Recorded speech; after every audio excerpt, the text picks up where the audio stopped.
Break के बाद आपका स्वागत है और ऑप्टिमा मनी मैनेजर्स के पंकज मटपाल हमारे साथ बने हुए हैं।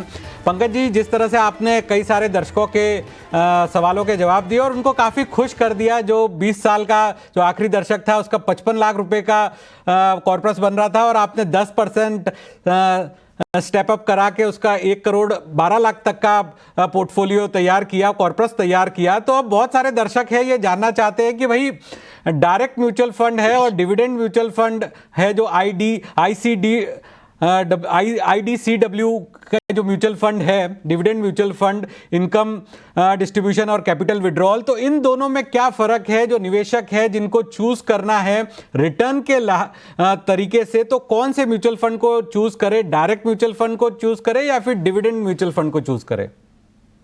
बिल्कुल, देखिए अनुराग जी, ऐसा है कि हर म्यूचुअल फंड स्कीम में आपके पास दो ऑप्शन है। एक है ग्रोथ और दूसरा है आईडीसीडब्ल्यू, यानी कि इनकम डिस्ट्रीब्यूशन कम विड्रॉल प्लान। और ये इनकम डिस्ट्रीब्यूशन कम विड्रॉल जो है, पहले इसको हम जानते थे डिविडेंड के नाम से। तो अब भी यदि मैं डिविडेंड और ग्रोथ कहूं तो समझ जाइए कि ग्रोथ वर्सेस हम बात कर रहे हैं आईडीसीडब्ल्यू की। अब कोई भी म्यूचुअल फंड स्कीम, मैंने कहा कि हर स्कीम में आपके पास दो ऑप्शन है। इसका मतलब यह हुआ कि यदि कोई स्कीम है, एक फंड हाउस ने एक स्कीम लॉन्च की और दो ऑप्शन दिए आपको, दोनों की एनएवी 10 रुपए है। कुछ समय के बाद ग्रोथ हुई मार्केट में और एनएवी बढ़कर हो गई 10 की 12 रुपए। आप डिसाइड किया कि जहां पर आपने आईडीसीडब्ल्यू यानी कि डिविडेंड ऑप्शन लिया हुआ है, वहां पर जो 2 रुपए का प्रॉफिट हुआ है उसमें से थोड़ा प्रॉफिट आपको वापस दे दिया जाए। तो यदि आपने आईडीसीडब्ल्यू ऑप्शन लिया है तो इसका मतलब जो एनएवी बढ़ रही है, जो प्रॉफिट हो रहा है, वो प्रॉफिट आपको वापस मिल रहा है। तो ये आपको अच्छा लगेगा कि समय समय पर आपको प्रॉफिट में से हिस्सा मिल रहा है। लेकिन दिक्कत यह है कि जब आप लंबे समय के लिए निवेश करते हैं तो यहां पर आपको मिलना चाहिए कंपाउंडिंग का लाभ। और कंपाउंडिंग का फायदा कब मिलता है? जब आपका प्रिंसिपल और उसके ऊपर जो ग्रोथ हुई है दोनों आगे को और बढ़े।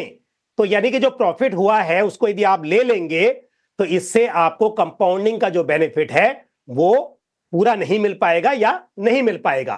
तो इसके लिए अंतर तो यही है कि आईडीसीडब्ल्यू या डिविडेंड ऑप्शन जो है उसमें आपके प्रॉफिट में से थोड़ा हिस्सा आपको वापस मिल रहा है समय समय पर, और ग्रोथ में आपकी एनएवी बढ़ती जा रही है।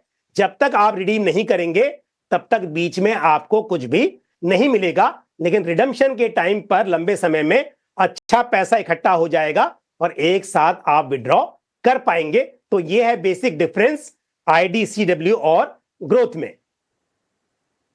आपने काफी सरल भाषा में बताया कि आईडीसीडब्ल्यू और ग्रोथ म्यूचुअल फंड में किस तरह का डिफरेंस है। लेकिन पंकज जी, कौन सी प्रोफाइल के जो इन्वेस्टर है उनके लिए आईडीसीडब्ल्यू म्यूचुअल फंड सूटेबल है? क्योंकि सेबी के द्वारा भी ये लागू किए गए नियम, सारे जो एएमसीज है वो भी ये ऑप्शन देते हैं। तो कौन सी प्रोफाइल के निवेशकों के लिए आईडीसीडब्ल्यू म्यूचुअल फंड है वो ज्यादा सूटेबल है, जहां पर उनको बेहतर रिटर्न भी मिलता है? देखिए, अब जैसा मैंने कहा कि आईडीसीडब्ल्यू या डिविडेंड जिसे पहले कहते थे, यहां पर आपको ग्रोथ में से बीच बीच में पैसे मिल रहे हैं।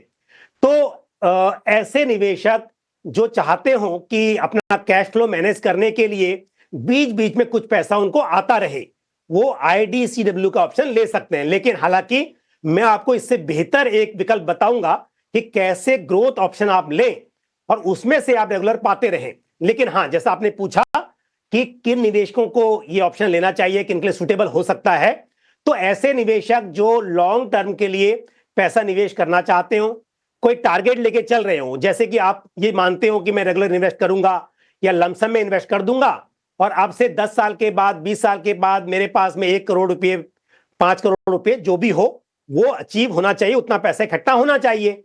तो जब आप वेल्थ क्रिएशन करना चाहते हैं तो ऐसे में तो आपको ग्रोथ ऑप्शन ही लेना चाहिए, आपको आईडीसीडब्ल्यू ऑप्शन के बारे में नहीं सोचना चाहिए।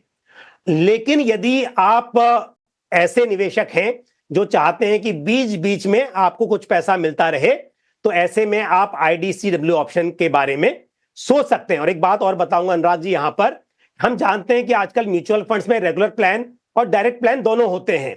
आपको दोनों ही तरह के फंड्स में, चाहे आप रेगुलर प्लान ले रहे हो या डायरेक्ट प्लान ले रहे हो, दोनों में आपको ग्रोथ और आईडीसीडब्ल्यू का ऑप्शन मिलेगा। तो ले तो आप सकते हैं, लेकिन जैसा मैंने कहा आपको कि यदि आपको बीच में पैसे की जरूरत है तभी इसके बारे में सोचें। अदरवाइज अगर वेल्थ क्रिएट करनी है तो आईडीसीडब्ल्यू में वेल्थ क्रिएशन में बाधा आएगी, क्योंकि पैसा वापस आ रहा है आपको, वो मल्टीप्लाई नहीं हो रहा है, तब आप ग्रोथ ऑप्शन ही लें। अनुराग जी, आगे हम इस पर भी बात करेंगे कि अगर जैसे मैंने कहा कि आप पंकज जी मेरे मन में एक और सवाल आया। आपने कहा कि आपको पैसे चाहिए तब आईडीसीडब्ल्यू लेकिन मैं एसडब्ल्यूपी भी तो कर सकता हूं, वो भी तो एक विकल्प है। अगर डायरेक्ट म्यूचुअल फंड में है तो एसडब्ल्यूपी और आईडीसीडब्ल्यू में क्या अंतर रहेगा? बिल्कुल सही सवाल पूछा, मैं इसी को चाह रहा था कि आगे हम बात करें। देखिए, अगर आपने ग्रोथ ऑप्शन लिया है तो यहां पर अपने आप आपको कुछ नहीं मिलेगा, आपको रिडीम करना है। तो एक तो यह है कि जब जब जरूरत हो तब तब आप थोड़े पैसे विड्रॉ करते रहे वहां से, लेकिन उससे ज्यादा एक और चीज है इंपॉर्टेंट, एक फैसिलिटी है एसडब्ल्यूपी जिसका आप जिक्र कर रहे थे, सिस्टमैटिक विड्रॉल प्लान। तो यदि कोई निवेशक ये चाहता है कि उसको हर महीना कुछ ना कुछ मिले और फिक्स भी आप कर लें कि कितना मिले, तो आप ग्रोथ ऑप्शन ही लें और आप डिसाइड कर लें कि आप कितना फिक्स अमाउंट हर महीना चाहते हैं और आप एसडब्ल्यूपी सेट कर दें। तो मान लीजिए कि आपने 25 लाख रुपए इन्वेस्ट कर दिए और आप ये कह रहे हैं कि आप हर महीना 15,000 रुपया उसमें से निकालते रहेंगे, 20,000 रुपया निकालते रहेंगे। तो आप 20,000 या 15,000, 10,000 जो भी आप सोचें, उसके लिए आप ये ऑप्शन सेलेक्ट कर लीजिए। एक बार आपको ये डिसाइड करना है, सेटअप करना है, और हर महीने जिस तारीख को आप चाहेंगे उस तारीख को वो डिसाइड किया हुआ अमाउंट आपके अकाउंट में आता रहेगा। तो मेरे हिसाब से ये आईडीसीडब्ल्यू ऑप्शन लेने के बजाय यदि आप एसडब्ल्यूपी का ऑप्शन लें ग्रोथ में तो बेटर रहेगा।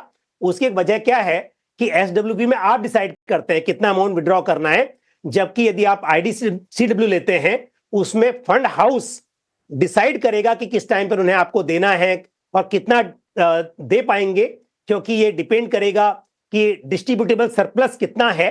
तो मेरे हिसाब से यदि आपको एक सुनिश्चित राशि पानी है तो मेरे हिसाब से SWP under growth option better रहेगा। और टैक्स के हिसाब से भी अनुराग जी ये एसडब्ल्यूपी बेटर चॉइस होगी। इसको भी अगर समय तो हम एक्सप्लेन कर सकते हैं।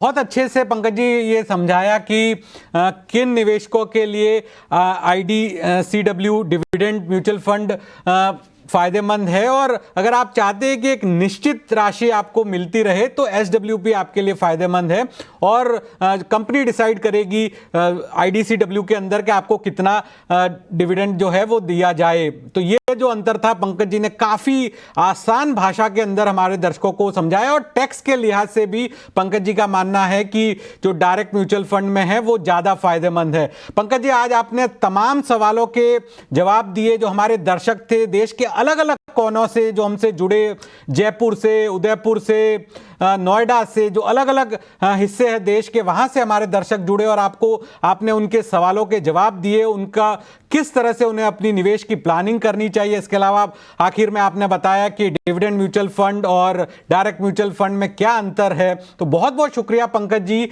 आज हमारे साथ जुड़ने के लिए और हमारे तमाम सवालों के जवाब देने के लिए। हमारे इस खास शो में फिलहाल इतना ही, लेकिन आप बाकी खबरों के लिए आप बने रहिए ईटी नाउ स्वदेश के साथ।